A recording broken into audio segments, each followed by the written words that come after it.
Hey guys, welcome back to the channel. Today I am going to be taking some frames that I shot and animating them for use in scene 1. So I'm going to start with grabbing this shot as a JPEG sequence, and all I got to do there is I selected the first image and left JPEG sequence checked, and it just found all the rest of the images in that sequence that were numbered and imported them as footage.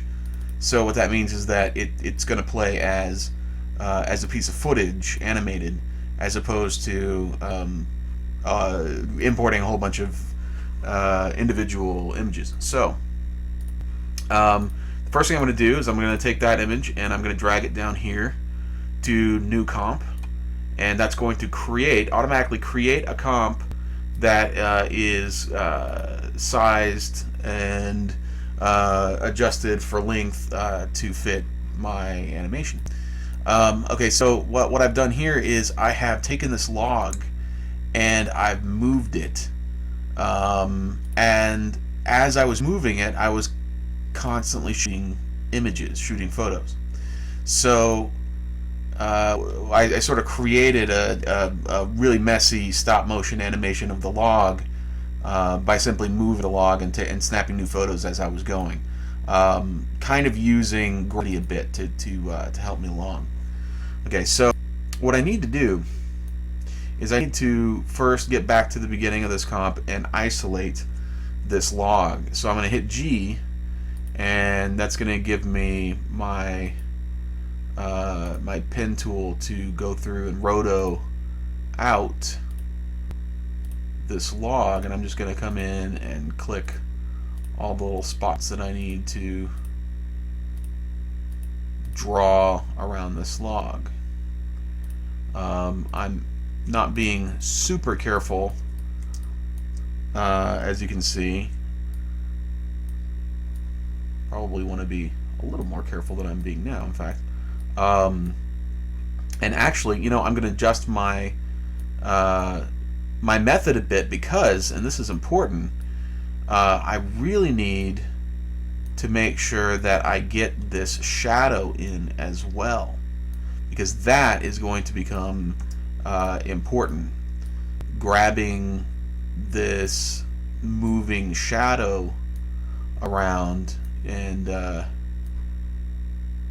and capturing the movement of the shadow along with the log, that's going to become very important in blending this in, so that it doesn't look like it's just sort of sitting on top of the scene. So I'm going to continue now with my pen tool and just grab or draw along the edges of where this log is sitting in the scene. And by the way, this is After Effects, in case you hadn't spotted the program that I'm in. And here we go. And I'm not going to worry about those vines. I'm just going to leave them where they are, because it won't matter in the final piece. And so I've closed the gap, and I'm going to come in here, and with my hitting G, going back to my roto tool and holding down Alt or Option, I can actually create a Bezier out of some of these if I need to finesse it a bit. But I'm going to leave it like that. I lied. I'm going to actually add one more curve here and make it a Bezier. Make sure I only grab the Bezier, and there we go. Okay, so what I have now is I have the log. Now, yeah, it's great, except as the log falls, I'm going to that shape is not gonna serve me unless the shape itself is animated. So I've selected to animate the mask path, and I'm gonna just start advancing a few frames. And okay, now I can see a shift here. That's probably due to the to a shift in the camera. So, or let me, no, you know what? It's not, because, and this is how we can tell, this rock here hasn't changed. Okay, so that is actually the log starting to roll over. So what I want to do is I want to go ahead and created a frame right there to capture exactly where this, to keyframe to capture exactly where this is at that moment. And so that means it's not going to change, but I am seeing the log shift a bit. So as it shifts, I'm going to move the mask to follow it. I'm going back and forth and making sure that the mask is following the shifts of the log as it goes. Okay, so now we have a mask that is following the shifts of the log, and now it's starting to roll over. Okay, so now I'm going to grab the whole mask and move it over here to where the log is, and really I just need to pick a spot to kind of, I'm going to pick the back, and then I'm going to come back here and I'm just going to realign these keyframes with the edge of the log. And notice these have become Bezier curves. That's I probably accidentally turned them all to Bezier when I selected one and tried to turn it into a Bezier. But that's really not a big deal. Okay, so we're going to come down here and just align all of these.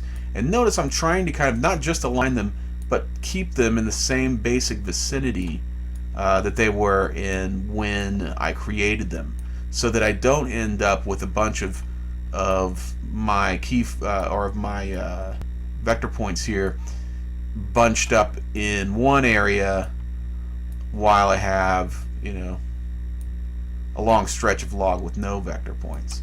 That wouldn't be good. And I have to be careful here because my Beziers are starting to get messed up. But these Beziers can be really useful for shaping along a curve and getting a more organic look to your curve, so that you don't end up with something that resembles a bunch of vector points, and something that looks a little bit more organic, because of course this wood is organic in nature, and we don't want it to look like a computer cutout of some kind. Okay, so I'm gonna continue to bring this along. Be careful not to cross these Bezier handles, because they will start to look wonky as they cross. Okay, that's looking good. Almost done with this side. If it starts looking crazy like that, that's just because your handles are crossing. You just need to come in and shorten your handles. No problem there. Okay, now what I'm seeing is a whole bunch of these are so far over that I can't really see them. And the best thing to do there is to select them and drag them out so that I can see what I'm doing. And actually I'm going to go ahead and put that right there. And now all I have to do is kind of come in and adjust a few of these at the end here, and then just come in and fix the bottom, which did get a bit wonky.